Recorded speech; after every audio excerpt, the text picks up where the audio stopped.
ఉత్తర తెలంగాణ వరప్రదాయిని Sriram Sagar project dead storage కు చేరుకుంది. నీటి మట్టం పూర్తిగా తగ్గిపోయింది. ప్రాజెక్ట్ ఎగువన బ్యాక్ వాటర్ ప్రాంతం ఎడారిని తలపిస్తోంది. ఇక ఖరీఫ్ సీజన్ ప్రారంభంలో వర్షాలు కురిస్తేనే తప్ప ఎస్ఆర్ఎస్పీ ఆయకట్టుకు సాగునీరు అందించే పరిస్థితే లేదిప్పుడు. ఇక ప్రాజెక్ట్ పూర్తిస్థాయి నీటి సామర్థ్యం 80 టీఎంసీలు అయితే ప్రస్తుతం 12 టీఎంసీలకు పడిపోయింది. సిల్ట్ పెరగడంతో 5-6 టీఎంసీలకు మించి నీరు ఉండదని అంచనా వేస్తున్నారు. ఎగువన మహారాష్ట్రలో ప్రధాన ప్రాజెక్టులు కూడా డెడ్ స్టోరేజ్లో ఉండటంతో ఇప్పట్లో ఎస్ఆర్ఎస్పీకి నీరు వచ్చే అవకాశాలు కనిపించడమే లేదు. శ్రీరామ్ సాగర్ ప్రాజెక్టు వద్ద తాజా పరిస్థితిపై మా ప్రతినిధి రాజేష్ అందిస్తున్న రిపోర్ట్ ఇప్పుడు మనం చూద్దాం. ఎండాకాలం ముగిసింది. ఎండాకాలంలో హీట్ వేవ్తో మొత్తము రాష్ట్రం అంతా కూడా పూర్తిగా అధిక ఉష్ణోగ్రతలు నిజామాబాద్ జిల్లాలోనే నమోదైన పరిస్థితి ఉంది. ముఖ్యంగా ఇటు నిజామాబాద్ జిల్లాలో అంటే జూన్ ప్రారంభంలోనే ఇటు వర్షాలు పడే అవకాశాలు ఉన్నాయి. అయితే శ్రీరామ్ సాగర్ ప్రాజెక్టులో మాత్రము ఇటు వాటర్ లెవెల్ అయితే పడిపోయిన పరిస్థితి ఉంది. డెడ్ స్టోరేజ్కి చేరిందని చెప్పవచ్చు. ముఖ్యంగా ప్రస్తుతం అయితే 12 టీఎంసీల నీటి మట్టమే ఉంది. అయితే ఒక 5 టీఎంసీలకు సంబంధించి అయితే ఇటు ఇవాల్యుయేషన్ వెళ్ళిపోయే పరిస్థితి ఉంది.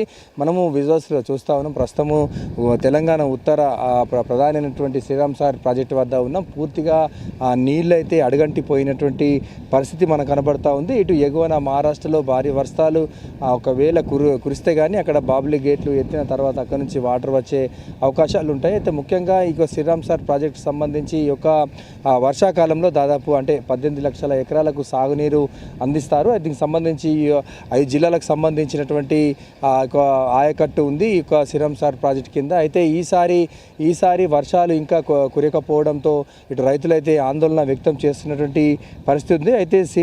అయితే పూర్తిగా డెడ్ స్టోరేజ్కి చేరని చెప్పవచ్చు. అయితే వచ్చే ఆగస్టు సెప్టెంబర్ వరకు ప్రాజెక్టుకు నీరు వచ్చే పరిస్థితి లేకపోవడంతో ఇటు రైతులైతే ఆందోళన చెందుతున్న పరిస్థితి ఉంది. అయితే గత సంవత్సరం కంటే ఇటు ఈసారి కింది స్థాయికి కూడా నీటి నిల్వలు పడిపోయిన పరిస్థితి. అయితే ఇటు అధికారులు ఆయకట్టు రైతులైతే తలలు పట్టుకున్న పరిస్థితి మనము చూస్తూ ఉన్నాం. అయితే ఎస్ఆర్ఎస్పీ నీటి నిల్వ పడిపోవడానికి అంటే దీనికి సంబంధించి 90 టీఎంసీలు ఉన్నటువంటి ఈ యొక్క నీటి మట్టానికి సంబంధించి పూడిక ఎక్కువ ఉండడంతో దాన్ని 80 టీఎంసీలుగా ప్రస్తుతం అయితే అధికారులు లెక్కలు వేస్తున్న పరిస్థితి ఉంది. అయితే దీంట్లో ప్రస్తుతము 12 టీఎంసీలే నీటి ఉండడము. ఇటు ఆయకట్టు ఖరీఫ్ సీజన్ ప్రారంభమైనటువంటి పరిస్థితిలో రైతులైతే బోరు బావులు ఉన్నటువంటి వారు రైతులు ఇప్పటికే ఇటు పసుపు పంట కావచ్చు, ఇటు మొక్కజొన్న ఇవంటి పంటలు అయితే సాగు చేస్తున్నటువంటి పరిస్థితి ఉంది. అయితే వర్షం కోసం ఎదురు చూసే రైతులు మాత్రం ఇబ్బందులు పడుతున్న పరిస్థితి మనము చూసుకోవచ్చు. ముఖ్యంగా ఇటు ఎగువన మహారాష్ట్రలో భారీ వర్షాలు కురియాలి. అదేవిధంగా ఇటు జిల్లాలో కూడా భారీ వర్షాలు కురిస్తేనే ఈ శ్రీరామ్ సాగర్ ప్రాజెక్టు నిండే అవకాశాలు ఉన్నాయి. ముఖ్యంగా ప్రతి ఏడు కూడా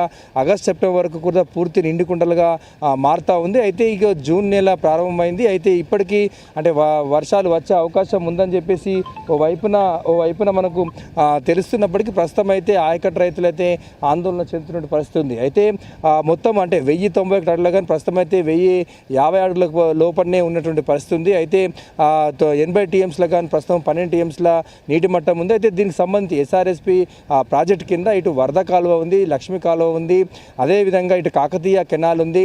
అదేవిధంగా కాకతీయ కెనాల్ ద్వారా ఇటు విద్యుత్ కూడా 3 టర్బైన్ల ద్వారా విద్యుత్ కూడా ఉత్పత్తి చేస్తారు. అయితే ఇదంతా జరగాలంటే కూడా అన్ని సాగునీరు అందించాలంటే కూడా ప్రాజెక్టు కూడా నిండుకుండలా మారాల్సింది ఉంది. అయితే ఇటు వర్షాలు కురిస్తే కానీ ఇటు ప్రాజెక్టు నిండుకుండలా అయ్యే అవకాశాలు అయితే మనకు కనబడతలేవు. అయితే మొత్తం మీద అంటే శ్రీరామ్ సాగర్ ప్రాజెక్ట్ అయితే ప్రస్తుతం అయితే డెడ్ స్టోరేజ్కి చేరుకుందని చెప్పవచ్చు. అయితే 80 టీఎంసీలా ఉన్నటువంటి నీటి మట్టం ఉన్నటువంటి యొక్క శ్రీరామ్ సాగర్ ప్రాజెక్ట్ ప్రస్తుతం అయితే కేవలం 12 టీఎంసీలకే చేరుకుంది. మొత్తము అడుగున ఉన్నటువంటి నీటి జాలలతోనే ఇటు ఆయకట్టు కింద ఉన్నటువంటి రైతులైతే ప్రాజెక్టు కింద ఉన్నటువంటి రైతులైతే ఆందోళన చెందుతున్న పరిస్థితి. మొత్తం మీద 5 జిల్లాలకు సంబంధించి ఇక సాగునీరు వెళ్ళే అవకాశం ఉంది. సంబంధించి ఇటు అధికారులు ఇటు రైతులైతే ఆందోళన వ్యక్తం చేస్తున్న పరిస్థితి మనకు కనబడుతూ ఉంది. అయితే ఈ ఏడు ఇటు వర్షాకాలం ప్రారంభమైంది. వర్షాలు సమృద్ధిగా కురిస్తే కానీ ఇటు రైతులకైతే